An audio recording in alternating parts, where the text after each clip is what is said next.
Guys, एक बार फिर से बहुत बहुत स्वागत करता हूँ आपका हमारे Hindi YouTube channel financial education by Mukesh पर। मैं मुकेश कुमार आपके लिए आज लेकर आया हूँ एक नया स्टॉक जिसका हम फंडामेंटल एनालिसिस करेंगे।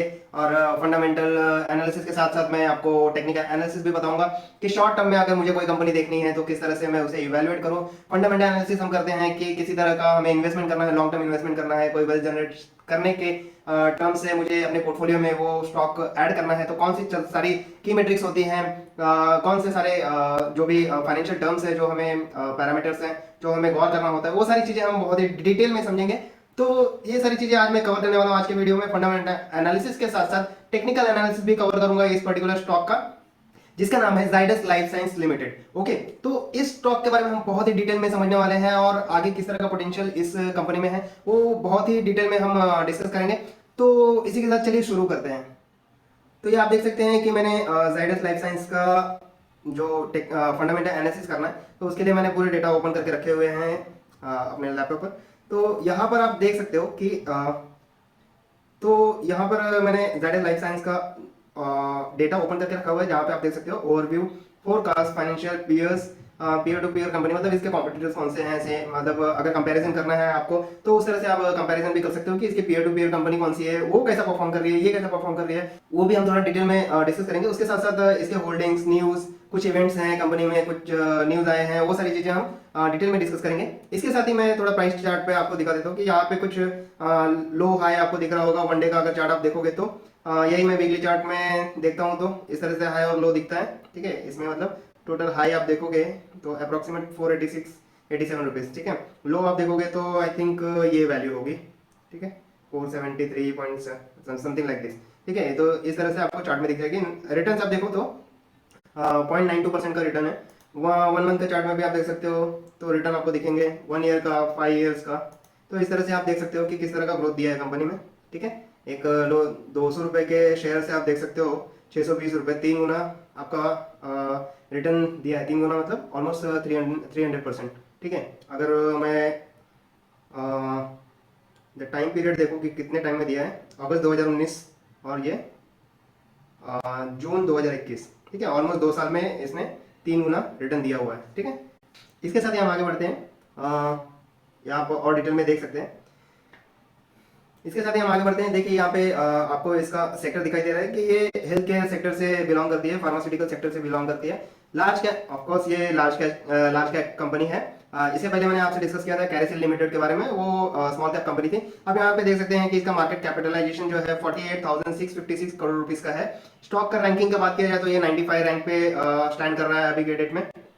इसके साथ ही देख सकते हैं कि ये लो रिस्क स्टॉक है, काफी स्टेबल स्टॉक है। ठीक है, आपको ज्यादा वॉलेटिलिटी देखने इसमें नहीं मिलेगी, बट जब भी मोमेंटम रहेगा मार्केट में फार्मास्यूटिकल सेक्टर में तो ऑफकोर्स अच्छी मोमेंटम इसमें देखने मिलती है। इसके साथ ही आप देख सकते हैं कि stock is 1.73 times as volatile as Nifty. ठीक है, कैरेसिल लिमिटेड का आपने देखा था कि almost 3.2 times volatile as Nifty था। अब यहाँ पे आप देख सकते हो कि ये 1.73 टाइम्स ही वॉलेटाइल है एज कम्पेयर टू निफ्टी। ठीक है, निफ्टी जितना वॉलेटाइल है उससे 173% ज्यादा है। ठीक है, इंडियन आप बोल सकते हो, या फिर 1.73 टाइम्स वॉलेटाइल ज्यादा है। ठीक है, तो ये लो रिस्क कंपनी है, ये आपको यहाँ पे पता चलेगा। की मेट्रिक्स की बात करें तो आप यहाँ पे देखते हैं ट्रेलिंग 12 मंथ पी रेशियो जो है यहाँ पे 24.65 आपको दिख रहा है। पीबी रेशियो इसका 2.55 दिख रहा है। अब ये देखिए, अगर पी रेशियो के हिसाब से, पीबी रेशियो के हिसाब से अगर आपको देखना है कि कंपनी ओवर वैल्यूड है या अंडर वैल्यूड है, तो इसके साथ साथ आप कंपेयर कर सकते हैं कि सेक्टर में कौन सा पी रेशियो चल रहा है या सेक्टर का पी रेशियो क्या है आज के डेट में। तो वो सारी चीजें आपको कवर करनी होती है। तो यहाँ पे आप देख सकते हैं सेक्टर पी रेशियो जो है 32.70 है, और यहाँ पे इस पर्टिकुलर स्टॉक का बात करें, जाइडस लाइफ साइंस लिमिटेड का बात करें तो ये 24.65 रुपीज है। ठीक है, तो ऑफकोर्स सेक्टर पी रेशियो से कम ही है इसका, मतलब इंडायरेक्टली आप बोल सकते हो कि अंडर वैल्यूड आपको स्टॉक मिल रहा है। Sector P ratio, PB ratio आप देख सकते हैं 4.03 है, और जाइडस का जो पीबी रेशियो है वो 2.55 का आपको दिख रहा है यहाँ पे। ठीक है, तो ओवरऑल हमको यहाँ पे फिगर से समझ में आ रहा है कि ये अभी फिलहाल अंडर वैल्यूड कॉस्ट में आपको मिल रही है मार्केट में। ठीक है, और यहाँ पे डिविडेंड यील्ड भी देख सकते हो कि इसका डिविडेंड 0.53% का है, सेक्टर का 0.98% है। तो उतना ज़्यादा भी डिफरेंस नहीं लग रहा है। ठीक है, तो इसके साथ ही आगे बढ़ते हैं। पीयर टू पीयर कंपनी में आप देख लो कि मतलब सेम सेक्टर से लाइक कंपैरिजन करना होता है, एप्पल टू एप्पल कंपैरिजन करना है, तो इसी तरह से इस कंपनी का किस कंपनी से मैं कंपैरिजन करूं, तो पीयर टू पीयर कंपनी जो देखना होता है कि same to same company but other company, ठीक है, दूसरी कंपनी होगी बट सेम सेक्टर में और सेम कॉम्पिटिटिव एडवांटेज रहेगा उसका, मतलब दोनों एक दूसरे के कॉम्पिटिटर होंगे, ऐसा आप बोल सकते हो। तो यहाँ पे आप देख सकते हो कि अदर पीएस कंपनी जो है सन फार्मा फार्मास्यूटिकल है, डॉक्टर रेड्डीज है, सिप्ला है, टोरेंट फार्मा है, तो इस तरह से सारे एबॉट इंडिया लिमिटेड है, तो ये सारे इनके पीयर टू पीयर बेसिस पे कंपनी है ये, ठीक है। इसके साथ ही मैं देखना चाहूंगा यहाँ पे फाइनेंशियल ट्रेंड्स आपको दिख रहे होंगे, ठीक है। 2019 में रेवेन्यू 13.37 करोड़ था, ये आप देख सकते हैं 1000 करोड़ है, 13,000 करोड़, ओके। तो all values in rupees 1000 crore, ठीक है। तो 13.37 करोड़, ठीक है। और यहाँ पे आप देख सकते हो जो प्रॉफिट, देखिए यहाँ पे रेवेन्यू लाइट ब्लू से है, लाइट ग्रीन या बोल सकते हो, प्रॉफिट जो है डार्क ग्रीन से है।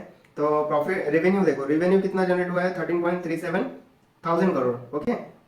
और प्रॉफिट जो है 1.85 थाउजेंड करोड़, ठीक है, मतलब 1850 करोड़ का प्रॉफिट हुआ है 2019 में। 2020 में आप वही बात करो तो 14.37 का रेवेन्यू जनरेट हुआ है, ठीक है, 1000 करोड़ आप ऐड कर दे रहे हो यहाँ पे, 1.18 थाउजेंड करोड़ का प्रॉफिट है 2020 में। 2021 में भी आप देखो तो ये प्रॉफिट ऑलमोस्ट थोड़ा डाउन होकर फिर से ग्रो ही कर रही है, ठीक है, आप कंसेक्यूटिव ईयर्स में आप देख सकते हो। इसके साथ ही आप यहाँ पे देख सकते हो होल्डिंग ट्रेंड क्या है, ठीक है। In last 6 month promoter holding in the company has almost stayed constant, ठीक है, ना बढ़े हैं ना कम हुए हैं, जो भी प्रोमोटर होल्डिंग है उनका होल्डिंग ना बढ़ा है ना कम हुआ है, बस कांस्टेंट है, और थोड़े बहुत फ्लक्चुएशन देखने मिले हैं। उसके साथ ही आप देख सकते हो low pledge promoter holding, the pledge promoter holding is in insignificant, ठीक है, कुछ ऐसा सिग्निफिकेंट नहीं मिला है उसमें, तो उसमें भी कुछ ऐसे चेंजेस नहीं मिले। म्यूचुअल फंड होल्डिंग की बात की जाए तो in last 3 month mutual fund holding of the company has almost state constant, ठीक है, मतलब होल्डिंग की बात की जाए ओवरऑल होल्डिंग, तो उसमें ज्यादा कोई भी सिग्निफिकेंस चेंजेस देखने नहीं मिले हैं। इसके साथ रिसेंट न्यूज भी आपको यहाँ पे दिख सकते हैं, cash dividend, copy of news publication, ये जो भी प्रेस रिलीज वगैरह होते हैं, ठीक है, वो सारे आप यहाँ पे देख सकते हो नीचे। इसके साथ ही हम आगे बढ़ते हैं, ठीक है। फोरकास्ट में आपको, फोरकास्ट में तो बेसिकली नहीं देखना है कि मतलब फोरकास्ट में क्या अप्रोक्सीमेट फोरकास्ट करेंगे, अगर आप प्रो वर्जन लेते हैं तो ये अपने हिसाब से फोरकास्टिंग करके दिखाते हैं। ऑफकोर्स जो हम फंडामेंटल एनालिसिस और टेक्निकल एनालिसिस सीखने वाले हैं और फोरकास्टिंग करने वाले हैं कि मार्केट कहाँ जा सकता है, ठीक है, कोई भी 100% राइट नहीं होता, यहाँ पे दो ही प्रोबेबिलिटी होते हैं, या तो ऊपर जाएगा या तो नीचे जाएगा, ठीक है, इससे तीसरी प्रोबेबिलिटी कुछ होती नहीं है, या तो कांस्टेंट रहने का चांसेस बहुत कम ही रहते हैं मोस्टली, या तो ऊपर जाएगा या तो नीचे ट्रेंड में जाएगा फॉर ए लॉन्गर टाइम के लिए, ठीक है, या तो ऊपर या तो नीचे, दो ही चांसेस हैं।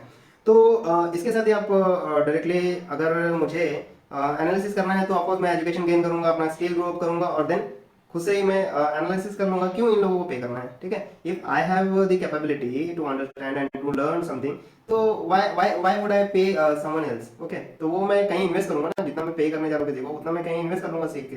तो that should be our mindset to expand, ठीक है, to spend the money on our educational skill, और अपने ऊपर खर्च करो, ठीक है, दुनिया भर के तरह तरह के खर्चे करने से अच्छा है अपने ऊपर खर्च करो, तो ज़्यादा बेनिफिशियल होगा। तो इसी के साथ मैं आगे बढ़ता हूँ, फाइनेंशियल में हम मूव ऑन करेंगे। फाइनेंशियल में हम जाके देखेंगे कि कितना कैसा रेवेन्यू, देखिए अभी उसके पहले मैं आपको दिखा देता हूँ, यहाँ पे 3 सेक्शन है जिसमें हम थोड़ा डिटेल में डिस्कस करेंगे। इनकम है, बैलेंस शीट है, कैश फ्लोज है, ओके। तो what is an income statement, income statement क्या होती है, तो यहाँ पे देखिए, यहाँ पे डिफाइन करके दिया गया है, The income statement indicates a company's financial performance measured over a reporting period, ठीक है, एक पर्टिकुलर पीरियड के लिए कंपनी ने कैसा परफॉर्म किया है फाइनेंशियली, उसका एक रिपोर्ट होता है, एक स्टेटमेंट होता है। तो performance is assessed by the summarising how the business incurs its revenue, expenses and net profit और loss incurred over the period. वो पर्टिकुलर पीरियड में लाइक एक साल का, क्वार्टरली बोलो, एक साल बोलो या 5 साल बोलो उस पर्टिकुलर पीरियड में कंपनी ने किस तरह से परफॉर्म किया है, किस तरह से उसके रेवेन्यूज रहे हैं, एक्सपेंसेस रहे हैं, प्रॉफिट हुआ है या लॉस हुआ है, वो सारी चीजें समराइज करके पब्लिश की जाती है, ताकि लोगों को, प्रमोटर जो भी है, शेयर होल्डर्स हैं, उन्हें वो सारी चीजें ट्रांसपेरेंसी के तौर पे बरती जाए। It's also called as a profit and loss statement. PNL statement means क्या होता है, प्रॉफिट एंड लॉस स्टेटमेंट, ठीक है। तो ये प्रॉफिट एंड लॉस स्टेटमेंट बहुत ही इंपॉर्टेंट होता है किसी भी कंपनी के फाइनेंशियल स्ट्रेंथ को समझने के लिए, किस तरह से परफॉर्मेंस कर रही है कंपनी, कंपनी का परफॉर्मेंस किस तरह से रहा है, तो वो सारी चीजें। और यहाँ पे इनकम स्टेटमेंट में आप देख सकते हो higher than the industry revenue growth, ठीक है, इंडस्ट्री के रेवेन्यू ग्रोथ से ज्यादा इन्होंने ग्रोथ दिखाई है लास्ट 5 ईयर्स में। आप देख सकते हैं यहाँ पे has grown at A over the last 5 years revenue has grown at yearly rate of 13.43% versus industry grow कैसे हो रही है, इंडस्ट्री ग्रो हो रही है एवरेज ऑफ 7.66% से, बट इन्होंने जायडस लाइफ साइंस लिमिटेड ने जो ग्रोथ दिखाई है ईयरली रेट पे आप देखो तो 13.43% का ग्रोथ दिखाया हुआ है। इसके साथ ही मैं आपको दिखाता हूँ यहाँ पे कि higher than industry net income, ठीक है। इंडस्ट्री ने जो नेट इनकम की है over the 5 years at average of 4.09%, उसके अगेंस्ट जायडस लाइफ साइंस ने क्या किया है 24.71% का नेट इनकम दिया हुआ है विद रिस्पेक्ट टू और अगेंस्ट इंडस्ट्री एवरेज। तो होल इंडस्ट्री आपको 4.09% का एवरेज नेट इनकम शो कर रही है अपने पीएनएल स्टेटमेंट में। तो वहीं पे आप देख सकते हो कि जायडस लाइफ साइंस ने 24.71% का नेट इनकम ग्रो किया है, ठीक है। इसके साथ ही हम देखते हैं इंक्रीजिंग द मार्केट शेयर। हम मार्केट शेयर आप देख सकते हो कि इनका मार्केट शेयर 4.92% से 6.14% तक बढ़ा है लास्ट 5 इयर्स में, ओके। इसके साथ ही हम आगे मूव ऑन करते हैं फाइनेंशियल ईयर। ये डेटा जो आप देखोगे ये ऑलमोस्ट 2014 से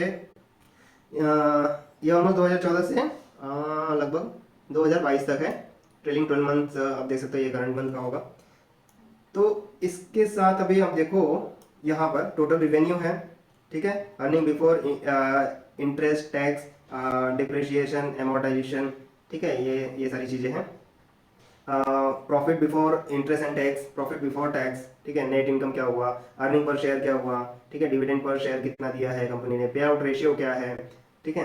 तो ये सारी चीज़ें हैं। आप यहाँ पे देखो रिवेन्यू आप देखो 7,000 करोड़ यहाँ पे आपको दिखा होगा कि देखिए earning per share and dividend per share is in rupees, other numbers except pay out ratio in rupees, crore rupees, ठीक है।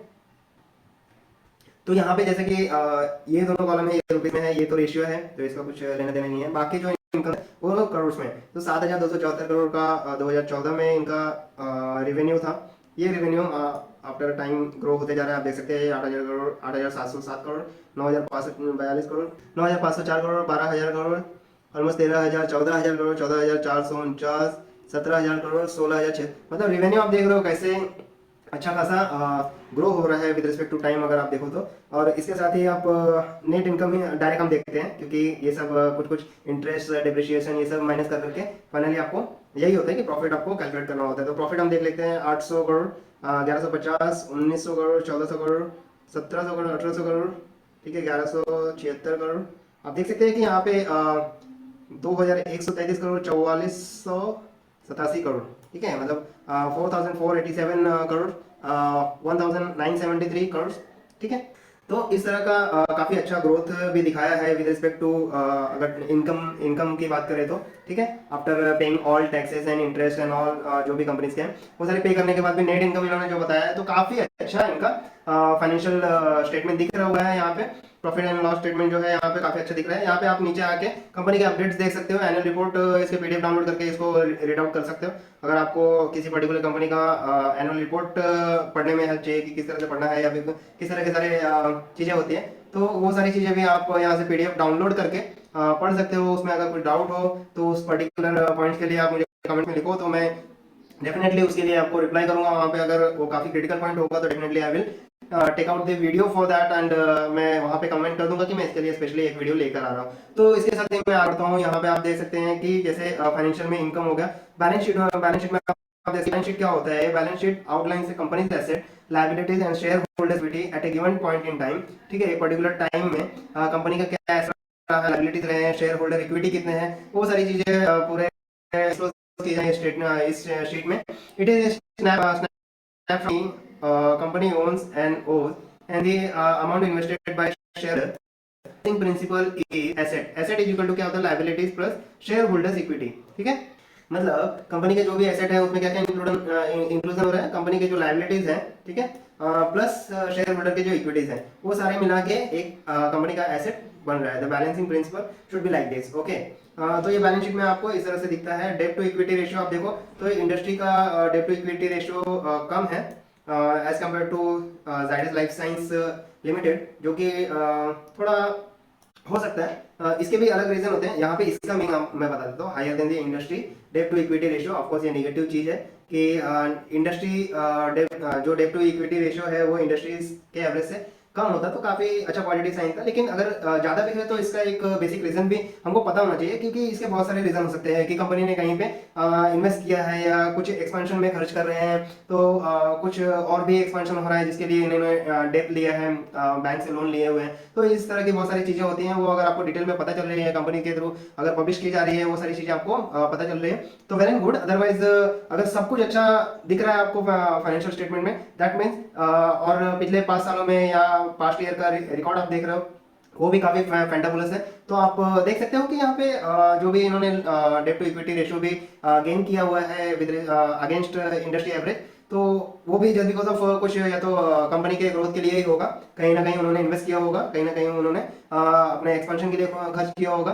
ठीक है, उस तरह की चीजें होती है। लोअर देन दी इंडस्ट्री करंट रेशियो, अब यहाँ पे देख सकते हैं इंडस्ट्री के करंट रेशियो से कम है इसका वैल्यू, ये भी एक नेगेटिव साइन ही है, आपको यहाँ पे दिख सकता है। लेकिन फिर भी वो जो होते हैं इंटरनल पैरामीटर पे डिपेंड करते हैं, बहुत ही ज्यादा भी डिफरेंस नहीं है। लाइक ये 171% आपको दिख रहा है, तो ये 124.37% है, तो उतना ज्यादा भी डिफरेंस नहीं दिख रहा है। यहाँ पे करंट एसेट देख सकते हैं, नॉन करंट एसेट देख सकते हैं, टोटल एसेट कितना है वो आप देख सकते हो। ठीक है, ये एसेट भी कंटिन्यू बढ़ता हुआ दिख रहा है आपको। यहाँ पे टोटल एसेट भी आप देख सकते हो कि ये आपको बढ़ता हुआ दिख रहा है।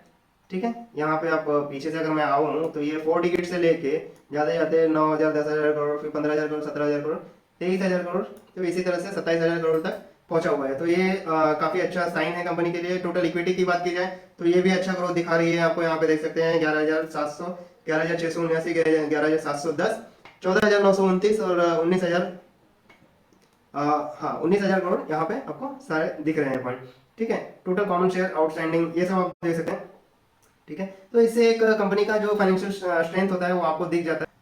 तो नेक्स्ट हम देखते हैं कि cash flow statement. Cash flow statement क्या होता है, कि what is the cash flow statement. Cash flow is nothing but the एक काइंड ऑफ हम कंपनी का जो कैश जो भी होता है वो इनफ्लो हो रहा है, आउटफ्लो हो रहा है। इनफ्लो हो रहा है तो कहाँ से वो सारे कैश आ रहे हैं हमारे पास, कंपनी के पास, और अगर आउटफ्लो हो रहा है तो वो कहाँ जा रहे हैं, कंपनी के एक्सपेंशन में लग रहे हैं, या कोई डेट लिया था, कोई लोन लिया था उसके लिए पे किया जा रहा है, या समथिंग इंफ्रास्ट्रक्चर डेवलपमेंट में जा रहा है। तो वो सारी चीज़ों में हमें समझ में आती है कि वो लाइबिलिटीज में जा रही है कि कोई तरह का एसेट कंपनी जनरेट कर रही है। तो वो सारी चीजें हमें समझ में आती हैं कि कैश फ्लो किस तरह से हो रहा है, पॉजिटिव कैश फ्लो हो रहा है, नेगेटिव कैश फ्लो हो रहा है, नेगेटिव ही हो रहा है तो क्यों हो रहा है, वो सारी चीजें हमें इसमें कुछ अच्छी तरह से समझ में आती है। तो यहाँ पे आप देख सकते हैं what is the cash flow statement. यहाँ पे डेफिनेशन दिया हुआ है, आप यहाँ पे रीड आउट कर सकते हैं। A cash flow statement is a report of the company's cash management. ठीक है, एक तरह से कंपनी अपने कैश को मैनेज करती है, एक मैनेजमेंट मतलब अब क्या हो रहा है कि मेरे पास अभी मान लो कि 1 लाख रुपए है, ओके, मुझे कंपनी में कुछ एक्सपेंशन करना है, कुछ ग्रो करना है, या फिर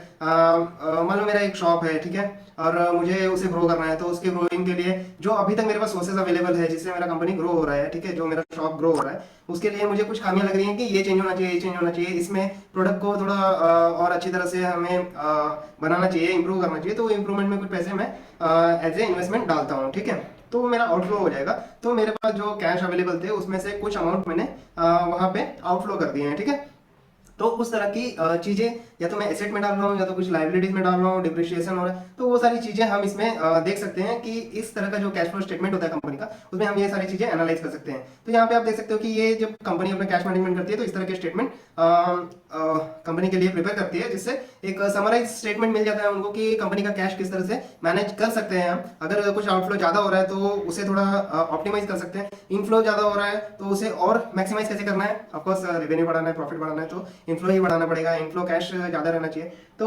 वो सारी चीजें मैनेजमेंट रिलेटेड पार्ट होते हैं, तो किस तरह से वो मैनेज करना है वो सारी चीजें कैश फ्लो स्टेटमेंट से बखूबी किया जा सकता है। तो यहाँ पे आप देख सकते हैं cash flow statement is a report of the company's cash management which summarizes all the cash flows, ठीक है, all the cash inflows that the company receives from its operations and investment sources, ठीक है, as well as the cash outflows involved in the functioning of the business and investment if any by the company। ठीक है, जैसे कि मैंने आपको पहले ही बताया कि इसमें इस रिपोर्ट में क्या होता है, कैश फ्लो स्टेटमेंट में क्या होता है, एक तरह की रिपोर्ट होती है जो कैश मैनेजमेंट के लिए बनाई जाती है और पब्लिश की जाती है पब्लिक में भी, ठीक है, ताकि इनके शेयर होल्डर को भी ये सारी डिटेल एकदम अच्छी तरह से पता चल सके। तो ये समराइज करती है कैश इनफ्लोज कहाँ से आ रही है, ठीक है, और कैश आउटफ्लो है तो कहाँ जा रही है, लाइबिलिटीज में जा रही है, कोई ऑपरेशन में जा रही है, कुछ इन्वेस्टमेंट कर रही है कंपनी, अगर कोई तरह का इन्वेस्टमेंट है उनका तो, ठीक है। तो कैश फ्लो स्टेटमेंट इस तरह की स्टेटमेंट होती है जिसमें financial year wise statement release किया जाता है। जिसमें कैश में चेंजेस क्या हुआ, मतलब मान लो मेरा स्टार्टिंग में 2013 में कुछ 206 करोड़ रुपए मेरे पास थे, ठीक है। उसमें चेंजेस कितने हुए, ठीक है। हाँ, जैसे 2013 में कुछ अमाउंट था मेरे पास, मान लो 500 करोड़ रुपए थे, तो उसमें चेंजेस कितने हुए, मतलब 206 करोड़ मुझे और ऐड हो गए। मेरे जो कैश अकाउंट है उसमें 206 करोड़ रुपए और ऐड हो गए। 2014 में माइनस हुए हैं 63.9 करोड़ रुपीस, ठीक है।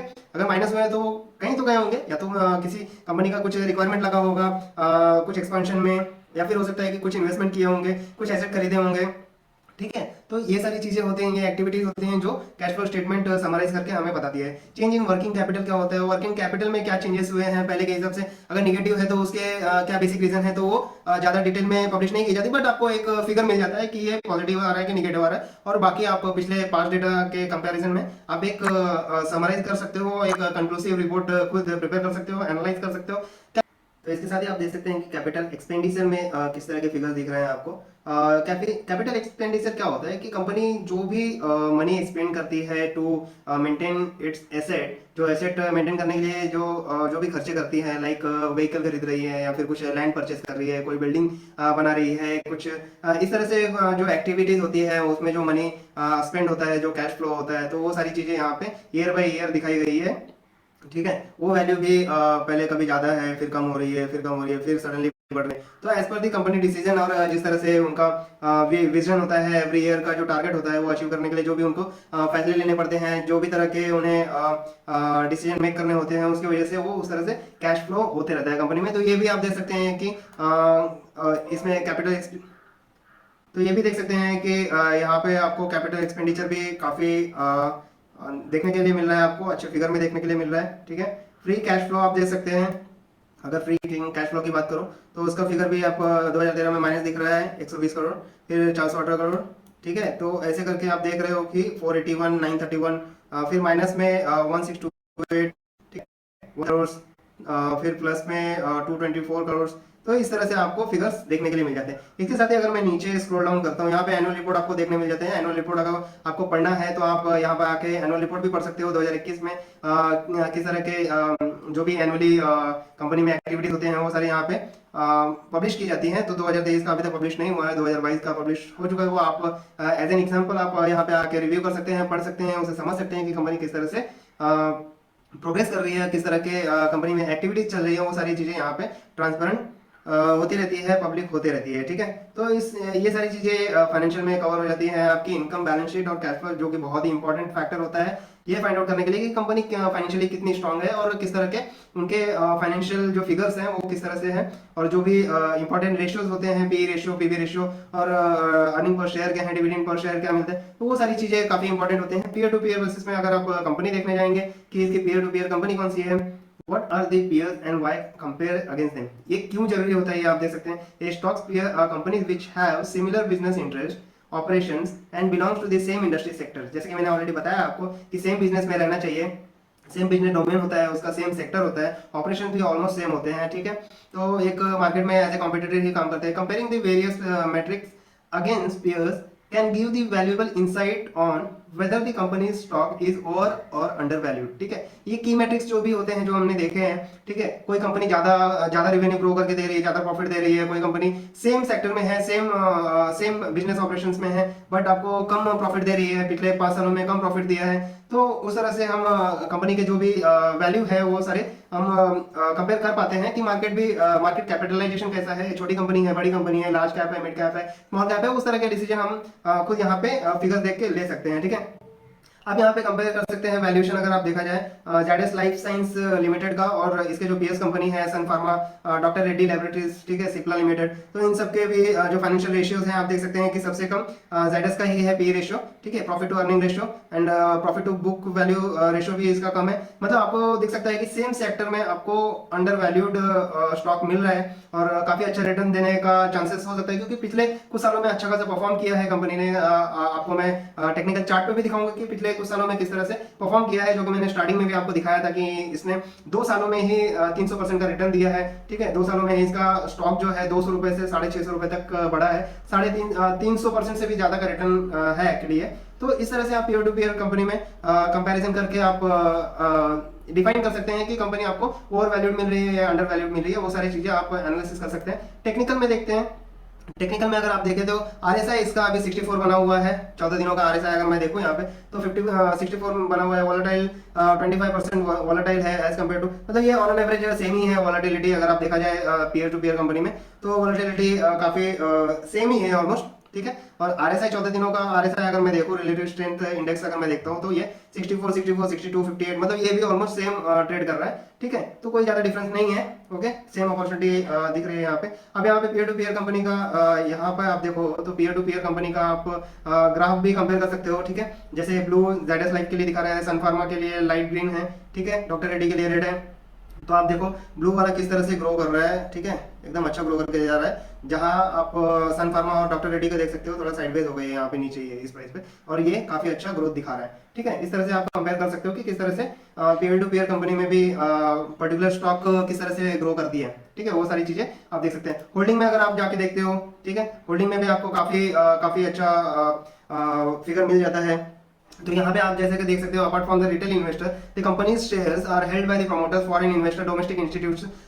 डोमेस्टिक इन्वेस्टर्स जो रहते हैं, डोमेस्टिक इंस्टीट्यूशंस होते हैं, ठीक है, ये काफी लार्ज इन्वेस्टर होते हैं, जैसे लाइक म्यूचुअल फंड हुए, प्रमोटर्स हुए, are the ship captains and the control the company's direction, ठीक है। ये काफी बड़े बड़े इन्वेस्टर्स होते हैं, काफी करोड़ों में इनका इन्वेस्टमेंट होता है, ठीक है, 100 करोड़ में, 200 करोड़ में, इस तरह के काफी बड़े अमाउंट में इनका इन्वेस्टमेंट होता है। तो कंपनी के जो भी डिसीजन होते हैं वो एक पैनल होता है शेयर होल्डर्स का भी, उनसे भी डिसीजन डिस्कस करके डिसीजन लिया जाता है। इस तरह से मीटिंग होती है कंपनी की, तो इनका भी काफी अच्छा योगदान होता है कंपनी के ग्रोथ में। Along with the institutional and mutual fund holdings, A change in their holdings can indicate the performance outlook for the stock. देखिए अभी ये बड़े बड़े इंस्टीट्यूशंस है, म्यूचुअल फंड है, उनके होल्डिंग भी हमको एक इंडिकेशन देते हैं। अगर इसमें होल्डिंग बढ़ते जा रही है, इसका मतलब क्या हो रहा है, कंपनी अच्छा ग्रो कर रही है, कंपनी में अच्छा ग्रोथ पोटेंशियल है। और अगर इसमें होल्डिंग्स अगर कम हो रही है ईयर बाय ईयर, बहुत ही कम होती जा रही है, लोग छोड़ के जा रहे हैं, बेच के जा रहे हैं, ठीक है, तो आप एक तरह से समझ सकते हैं there is something fishy in the stock and the company, ठीक है। तो वो थोड़ा हम डिटेल में देखते हैं। यहाँ पे promoter holding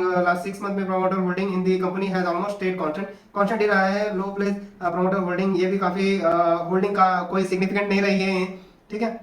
total institutional holding की बात की जाए, ये प्रमोटर होल्डिंग की बात हमने की, इंस्टीट्यूशंस के होल्डिंग की बात की जाए तो उसका ट्रेंड भी हमें ऑलमोस्ट स्टेट कांस्टेंट है लास्ट 3 मंथ में, ठीक है। लास्ट 3 मंथ में फॉरेन इंस्टीट्यूशन का देखा जाए तो ऑलमोस्ट स्टेट कांस्टेंट है, ठीक है, कोई बढ़त नहीं हुई है। आप यहाँ पे देख सकते हैं टोटल प्रमोटर होल्डिंग का 75%, 74.98%, मतलब 75% आप बोल सकते हो प्रमोटर होल्डर्स है, ठीक है। म्यूचुअल फंड का 5.56% है, अदर डोमेस्टिक इंस्टीट्यूशन है उसके 8% के होल्डिंग है, फॉरेन इंस्टीट्यूशन के 2.52% है, रिटेल इन्वेस्टर्स एंड अदर्स के 8.81% का होल्डिंग्स आपको यहाँ पे दिख जाएगा, ठीक है। और ये आप शेयर होल्डिंग हिस्ट्री अगर देखना है तो सितंबर 21 दिसंबर, ये क्वार्टरली आप देख सकते हो किस तरह से चेंजेस हो रहे हैं, ठीक है, शेयर होल्डिंग में। तो आप यहाँ पे सिलेक्ट करके आप म्यूचुअल फंड के देख सकते हो होल्डिंग किस तरह से बढ़े हैं या घटे हैं, तो ये आपको कॉन्स्टेंट ही दिख रहा है एक तरह से। फॉरेन इंस्टीट्यूशन के देख सकते हो, रिटेल एंड अदर्स के भी देख सकते हो, ये भी काफी इस तरह से बढ़ा है। तो यहाँ से एक एनालिसिस कर सकते हो आप, ठीक है। तो आप इस तरह से टॉप 5 फंड्स जिन्होंने इन्वेस्टमेंट करके रखा हुआ है, म्यूचुअल फंड होल्डिंग्स का ट्रेंड यहाँ पे आपको दिख रहा है, ठीक है। म्यूचुअल फंड मैंने ऊपर सिलेक्ट किया है, सॉरी, यहाँ पे म्यूचुअल फंड होल्डिंग ट्रेंड आपको यहाँ पे दिख जाएगा, ठीक है। ऑलमोस्ट कांस्टेंट ही है, ना कुछ बढ़ा है ना कुछ घटा है उतना ज़्यादा। तो काफ़ी ये सारे डेटा आपको फंडामेंटल एनालिसिस के लिए काफ़ी हेल्पफुल होते हैं। तो इस तरह से आप एक फंडामेंटली एनालिसिस करके आप एक इन्वेस्टमेंट डिसीजन ले सकते हैं, लॉन्ग टर्म तक कंपनी के साथ बने रह सकते हैं। जिस तरह से कंपनी में अपडेट आएंगे, उनके रिपोर्ट आते हैं, वो सारे रीड आउट करके आप काफ़ी अच्छा डिसीजन ले सकते हैं, काफ़ी अच्छा वेल्थ जनरेट कर सकते हैं एक लॉन्ग टर्म टाइम में। तो इस तरह की चीज़ें इस कंपनी में इस एनालिसिस के माध्यम से हम फोरकास्ट कर सकते हैं कंपनी के बारे में। न्यूज़ एंड इवेंट्स अगर आपको देखना है तो आप इस सेक्शन में जाके भी इस कंपनी से रिलेटेड न्यूज़ एंड इवेंट्स देख सकते हैं आप, ओके। अगर इवेंट भी मुझे देखना है तो यहाँ पे मैं क्लिक करके न्यूज़ एंड इवेंट्स पे भी जाके देख सकता हूँ, ओके। इस तरह से ये पेज लोड हो रही है। अब यहाँ पे जाके इवेंट्स कुछ no dividend and trend are available, ठीक है। ये कुछ इवेंट्स वगैरह है नहीं, यहाँ पे कॉर्पोरेट एक्शन में देख सकते हैं, अनाउंसमेंट देख सकते हैं, कोई अनाउंसमेंट है तो लीगल ऑर्डर्स वगैरह, तो ये सारी चीजें यहाँ पे आप देख सकते हो, ठीक है। इसके साथ ही मैं थोड़ा आपको मूव ऑन करना चाहूंगा जायडेस लाइफ के टेक्निकल चार्ट पे जाते हैं हम, थोड़ा कुछ देखते हैं शॉर्ट टर्म में कुछ मूवमेंट होने वाला है या नहीं, टेक्निकल इंडिकेटर्स क्या कहते हैं, उसके साथ ही हम थोड़ा डिस्कस करेंगे कि टेक्निकली ये स्टॉक क्या कहता है। तो चलिए मूव ऑन करते हैं। जायडेस लाइफ की चार्ट मैंने ओपन कर ली है, ठीक है। हमारे जेरोधा के अकाउंट पे मैंने ये जायडेस लाइफ की 1 डे के डेली टाइम फ्रेम में मैंने चार्ट ओपन कर लिया। आप देख सकते हैं कि काफ़ी ग्रोइंग चार्ट दिख रहा है आपको, ट्रेंड काफ़ी बुलिश है यहाँ पर, ठीक है। यहाँ पे मैंने क्या किया है कि मैंने 26 डेज का मूविंग एवरेज लगा दिया है और MACD का इंडिकेटर ओपन कर लिया है। अब यहाँ पे आप देखो कि यहाँ पे देखो आप, मैं प्राइस एक्शन से भी बताऊंगा आपको और इस तरह हुआ है। तो आप यहाँ पे देख सकते हैं कि जिस तरह से एक ये रेजिस्टेंस दिख रहा था आपको, ठीक है, यहाँ से सपोर्ट लेके इसने रिबाउंड किया है, यहाँ से फिर रिजेक्ट हुई थी इस रेजिस्टेंस से, ठीक है, फिर से एक यहाँ पे एक सपोर्ट दिख रहा है आपको, ठीक है, जो एज ए रेजिस्टेंस काम की थी। यहाँ पे फिर से इस रेजिस्टेंस पॉइंट से जब वो गिरी है, करेक्शन हुआ है मार्केट में, फिर यहाँ से सपोर्ट लेके फिर से उठी है, फिर थोड़ा करेक्शन हुआ है, मार्केट कंसोलिडेट हुई है, अब यहाँ से आपको ब्रेकआउट दिख रहा है, ठीक है, ये रेजिस्टेंस पॉइंट से ब्रेकआउट दिख रहा है आपको। इसके साथ ही 26 डेज का जो मूविंग एवरेज है वहाँ पे सपोर्ट लिया हुआ है, 2 ग्रीन कैंडल मिल गई है, यहाँ से आपका एंट्री बनता था, स्टॉप लॉस यहाँ पे आप लगा सकते थे। अब ये देखिए ये अच्छा खासा ग्रोथ देने वाली है। इसके साथ ही हम थोड़ा पीछे मूव ऑन करते हैं, ठीक है, यहाँ पे थर्ड कैंडल ग्रीन बनी है, सेकंड कंफर्मेशन आपको यहाँ पे मिलती है। यहाँ पे देखिए थोड़ा क्रॉसओवर दिख रहा है, ठीक है, ये ब्लू लाइन जो है नीचे से ऊपर कट कर रही है, ये भी एक इंडिकेशन दे रही है कि यहाँ से एक बुलिश ट्रेंड स्टार्ट हो सकता है। इसके साथ ही हम थोड़ा पीछे जाते हैं। अब यहाँ से आप अगर देखो, यहाँ से अगर आप देखो तो इस तरह से ये एक मेजर रेजिस्टेंस हो सकता है इस एरिया में। अगर ये इस रेजिस्टेंस को तोड़ देती है तो डेफिनेटली एक अच्छा ग्रो हो सकती है, एक अच्छा ग्रोथ दिखा सकती है, ठीक है। तो इस तरह से शॉर्ट टर्म में भी हम एक व्यू यहाँ पे रख सकते हैं इस एरिया में, ठीक है। ये जो एरिया है मेरा, यहाँ पे मैं एक शॉर्ट टर्म के लिए एक व्यू बना के रख सकता हूँ, यहाँ पे फोकस करके रख सकता हूँ कि इस एरिया में क्या होने वाला है। अगर ये ब्रेकआउट देती है इस तरह से तो यहाँ पे काफ़ी अच्छा मोमेंटम मिल सकता है कंपनी में। और लॉन्ग टर्म के लिए जैसे कि आपने देखा है कि कंपनी का परफॉर्मेंस भी अच्छा है, फाइनेंशियल स्टेटमेंट भी काफ़ी अच्छे हैं, तो उसके बेसिस पे भी आप अच्छा खासा इसमें डिसीजन ले सकते हैं, ठीक है। ऑफकोर्स इसके साथ ही ये तो डेटा का व्यू है, हमारा व्यू है। इसके साथ ही अगर आपके कुछ अपने रिसर्च है, आपके कुछ एक्सपर्ट एडवाइजर है, आप उनसे भी डिस्कस कर सकते हैं कि मेरा ये व्यू है, आपका क्या कहना है। तो उस तरह से आप पूरी तरह से जांच पड़ताल कर, ऑफकोर्स आपका हार्ड एंड मनी है, आप इन्वेस्ट करने जा रहे हैं, तो definitely you should be aware कि मेरा पैसा उसमें सेफ है या नहीं है, आगे कैसा ग्रोथ देने वाला है, वो सारी चीज़ें आपको खुद से कॉन्फिडेंट रहना चाहिए। दूसरे के ऊपर टिप्स वगैरह लेके गैम्बलिंग करना, that is not a good thing, one day you definitely will suffer, ठीक है। तो वो सारी चीज़ें नहीं करनी चाहिए। I will never recommend you for gambling and all. हमेशा आप अपने स्किल को ग्रो अप कीजिए, एजुकेशन लीजिए और उसके साथ आप एक अच्छा डिसीजन मेक कर सकते हैं। इन्वेस्टमेंट स्किल आपका ग्रो हो सकता है, जिसके बेसिस पे आप अच्छा खासा वेल्थ जनरेट कर सकते हैं एक लॉन्ग टर्म पर्सपेक्टिव से, ठीक है। तो किसी भी स्टॉक में अगर आप इन्वेस्ट करते हैं तो एक बिजनेस की तरह स्टार्ट कीजिए कि ये मेरा खुद का बिजनेस है और मैं यहाँ इन्वेस्ट करने जा रहा हूँ। तो जो भी कंपनी के move up and move down होते हैं तो वो सारी चीज़ें ऑब्जर्व कीजिए, as a business owner observe कीजिए, क्योंकि आप इन्वेस्टर हैं। तो उस तरह की चीज़ें आपको थोड़ा माइंडसेट भी बना के रखना होता है जब भी आप फाइनेंशियल मार्केट में आते हो। तो ये सारी चीज़ें होती हैं, आपको ये सारी चीज़ें इस एनालिसिस के वीडियो के माध्यम से मैंने आपको बता दी है।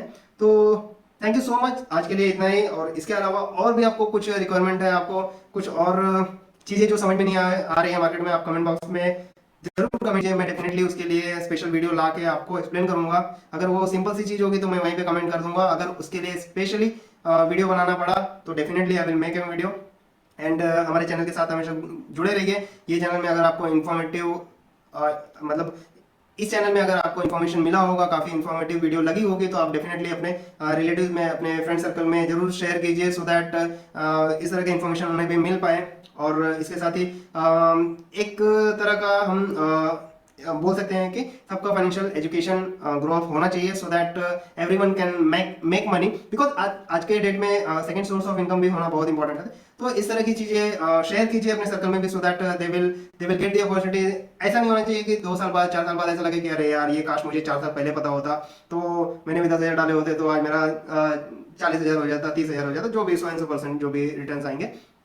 तो उस तरह की रिग्रेट फील नहीं होनी चाहिए। तो आज के लिए इतना ही करते हैं। तो हमारे साथ बने रहिए, काफ़ी इंटरेस्टिंग और काफ़ी लॉन्ग जर्नी के साथ मैं आया हूँ, और काफ़ी हद तक आपको फॉरेक्स के भी एजुकेशन देने वाला हूँ, क्रिप्टो के भी, क्रिप्टो करेंसी के भी एकदम डेप्थ में आपके लिए एजुकेशन लाने वाला हूँ। तो ये तो शुरुआत है, काफ़ी लॉन्ग जर्नी है, तो एंड तक बने रहिए।